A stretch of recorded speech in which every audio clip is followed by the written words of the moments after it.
wabarakatuh. Perkenalkan, kami dari kelompok 6 ingin memaparkan materi kami tentang aspek epistemologi perspektif Islam.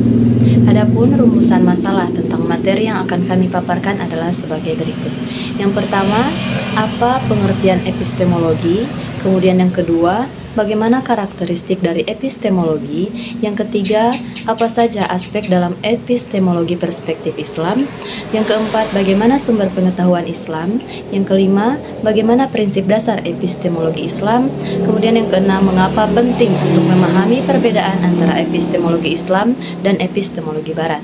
Baiklah, rumusan masalah yang pertama adalah apa pengertian epistemologi? Menurut Kamus Besar Bahasa Indonesia atau KBBI, kata epistemologi diartikan suatu cabang ilmu filsafat tentang dasar-dasar dan batas-batas pengetahuan. Pengetahuan tersebut diperoleh oleh manusia melalui akal dan panca indera.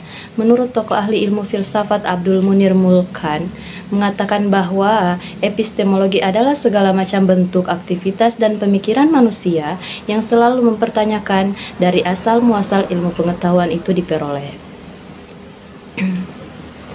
Kemudian, rumusan masalah yang kedua adalah karakteristik epistemologi.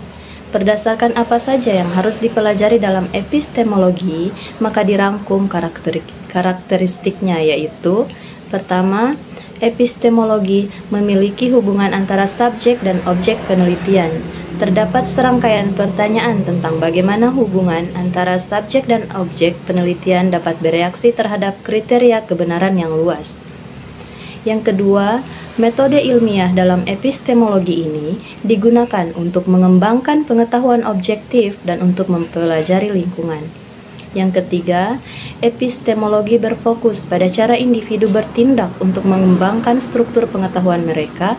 Ini terkait dengan perbedaan pembenaran yang dimiliki manusia tentang keyakinan dan pengetahuannya. Yang keempat, epistemologi berfungsi sebagai model untuk ontologi dan etika. Yang kelima, mempelajari masalah yang berkaitan dengan sains dan filsafat. Kemudian yang terakhir, mengusulkan solusi yang jelas untuk penelitian ilmiah. Selanjutnya, rumusan masalah yang ketiga, aspek epistemologi dalam perspektif Islam. Epistemologi Islam yang berdiri di atas sumber nakliyah wahyu ini tidak juga mengabaikan aspek-aspek akliyah yang berasaskan penyuburan akal dan perkembangan pemikiran manusia.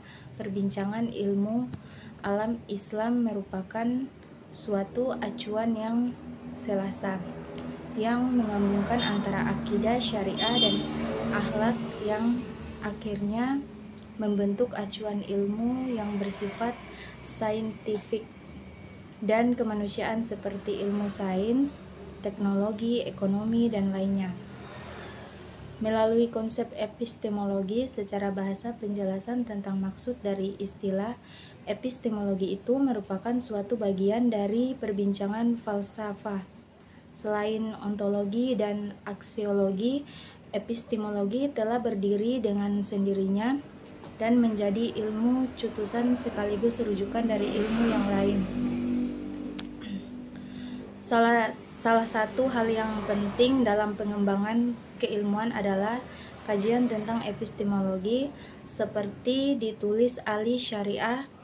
Pengetahuan yang benar tidak bisa lahir kecuali dari cara berpikir yang benar.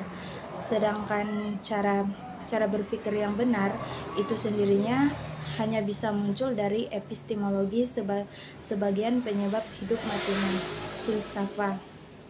filsafat dan pemikiran. Siapa yang tidak menguasai meteologi atau yang dalam kajian filsafat disebut epistemologi, ia tidak akan mampu mengembangkan berdasarkan kenyataan tersebut secara intrinsik. Metode keilmuan modern berarti tidak menandai untuk membeda studi-studi ilmu keislaman yang senantiasa terilhami dan berkaitan dengan wahyunya. Juga tidak bisa diandalkan sebagai epistemologi yang dibutuhkan masyarakat yang mempunyai spiritualitas. Artinya di sini dibutuhkan epistemologi lain yang berpijak pada kekuatan nalar tanpa harus menafikan otoritas wahyu dan meniadakan realitas non-fisik, begitu pula sebaliknya. Terima kasih. Memaparkan tentang sumber pengetahuan Islam. Sumber pengetahuan Islam yang pertama yaitu pengetahuan melalui wahyu. Al-Khatan memberikan pengertian wahyu secara epistemologi, yaitu meliputi A. Ilham al-fitri li al-insan, yaitu ilham yang menjadi fitrah manusia seperti wahyu terhadap Ibu Musa, Quran Surat Al-Qasas. Yang kedua, ilham yang berupa naluri pada binatang seperti wahyu kepada lebah, Quran Surat An-Nahl. Yang ketiga, isyarat yang cepat melalui isyarat seperti isyarat Zakaria yang diceritakan Al-Quran Maryam.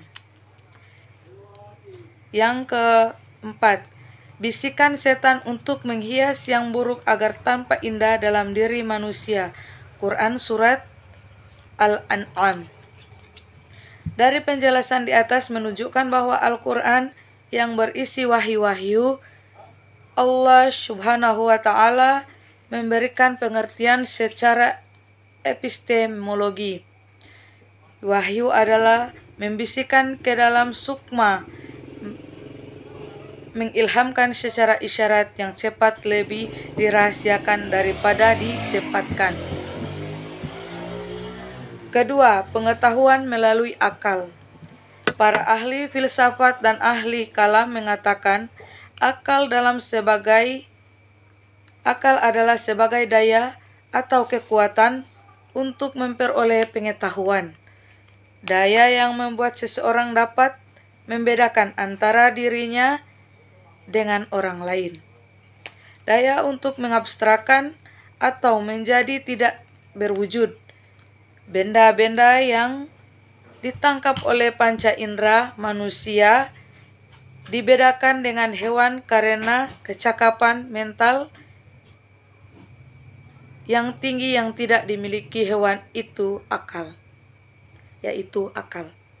Ketiga, pengetahuan melalui rasa, yaitu indera. Indera adalah segala pengertian yang dapat dihasilkan manusia lewat inderanya dalam panca indera dan bisa disebut pengetahuan empiris. Selanjutnya, rumusan masalah yang kelima, prinsip dasar epistemologi Islam.